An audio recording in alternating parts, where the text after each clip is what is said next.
Ayan, hello beautiful, good morning. And today po is October 26. Patuloy pa rin po ang ating pag-update sa ating mga plants.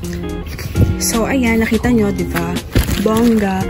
Talagang hinangin itong ating QB plastic. So anyway, ayun, umaraw na. So magiging mainit na naman ang panahon. So ibabalik na naman natin itong ating UV. Since yung iba dito hindi naman sila, dry pa rin sila, kagaya nito. Yung ating mga Mirio, yan. So mostly they are dry. Yung iba, medyo basa. Ayan. So, ayun, today is October 26 nga and maganda na yung panahon. So hopefully, magtuloy-tuloy yung magandang panahon. And, alam ko, mayroon pa mga kasunod na bagyo ngayon. Ayan, nandito na naman si Happy. Happy, ano ginagawa mo dyan? Shh! Happy. Ganito, mag-hi ka dali. Hi ka sa mga, ano natin, viewers. Ayan, hello. Ayan, nakangiti siya. So, epalites talaga yun si Happy. Kung nasaan ako, syempre, nandun din siya. So, ayan. So, yun lang. Wala akong masabi, guys. Kundi, ang ganda talaga ng panahon ngayon. Char. So, flex na lang natin itong ating tea lines. So, this one, nagkaroon, mother type to eh. Meron tong baby. Parang namatay ata yung baby nito. So, makikita nyo, yan yung itsura niya dati. Pero dun sa labas, may mga scars na siya.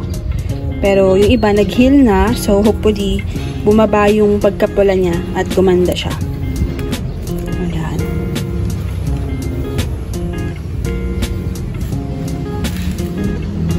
Tapos, ito ating Mirio. Hindi ko alam kung bakit nakaganon. Ayan, may mga pa-flowers na siya. So, maluwag siya sa kanyang pot.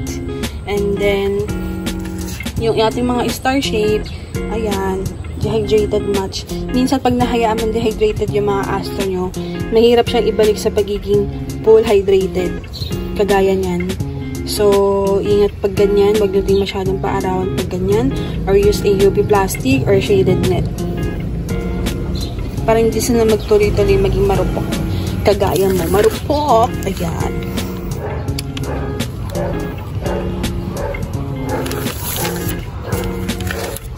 So, we have the Obdactum. Ayan. So, kapag nakapulisan talaga din, at napabayaan nyo maging dehydrated, they will cause scar on your cactus. So, better be, kung gusto nyong ilaban sa araw, talagang hydrated. Yan yung natutunan ko nung napabayaan ko sila. It would lead to scar kagaya niyan. But anyway, mag-heal din yan sooner. So, wag kang malungkot. Kasi, babawi din yan. So, ito din, tingnan nyo. Pumangit din siya. Pero ito, may problema. Nabili ko na to kay Joanna. Succulent. May problema na din talaga. Talagang mahirap siyang intindihin. Hindi ko alam kung anong gusto niya mangyari. Pero, look at the form. Maganda. Diba? Turtle Astro. So, ang ganda ng form niya. So, hindi naman ako, nababahala or what. And then, ito rin, nanilaw. So, hindi ko alam kung anong ganap nito. But, I would, lipat ko to sa, sa malilim. Yung plant trap ko na isa, yung dilaw. Hindi ko pa napaplex yung mga plants dun eh. Ayun. Kasi na natin itong flower. May another flower na naman siya. Tapos yung ating daydream. Ganda din talaga ng mga daydream hybrid. Sabi nga ni hello sis Cloud Bautista, it's look like chocolate, diba? Ayan ang ating mga variegated astro. Ito mura ko lang nabili set, tapos maliit lang siya. So ngayon, diba, napalaki na natin sila. And then we have the Choreo Astro 5 leaves. Ayan. So, yung iba, very little. Ngayon nadidiligan natin sila, mas madalas na sila mag-flower. Unlike, nung napabayaan ko sila, hindi sila madalas mag-flowers. But today, ayan, bloom na sila ulit. So, dito sa taas, medyo basa yung mga pot nila. Pero magaan yung pot. So, maybe, medyo nakapag-ano na sila ng tubig. Nakapag-down na sila ng water. Oh, ito, tingnan niya. Dumumi yung areoles. So, kapag ka-ROS talaga, dudumi yung areoles nila.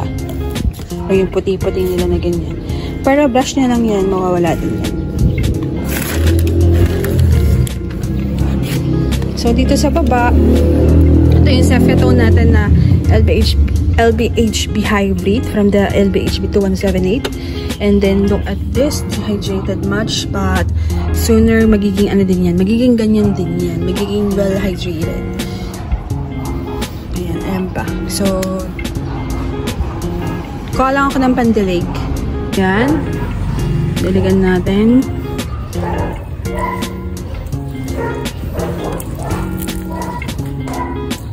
So, tingnan nyo yung mga pots from the pod mama. Natatanggal talaga yung pink ng pots pag naaarawan. So, ayun.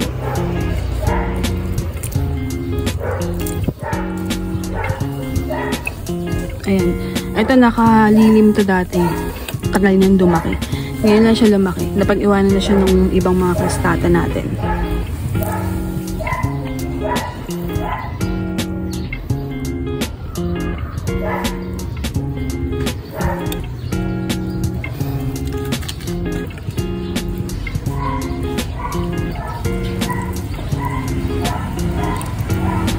So, tingnan nyo ito, dehydrated pero magpa-flower.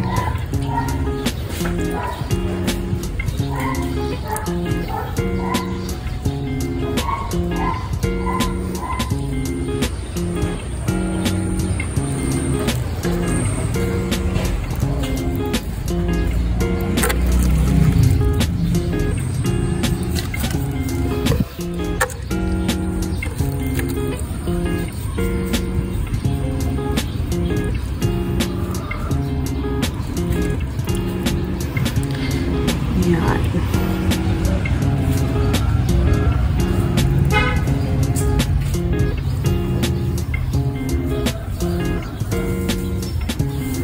So, yun lang ang ating update. Maganda na panahon and thank you for watching at everything nice at Mitch. And syempre, laging mag-ingat. This is your nurse Mandita saying God bless po. And yeah, ingat po palagi.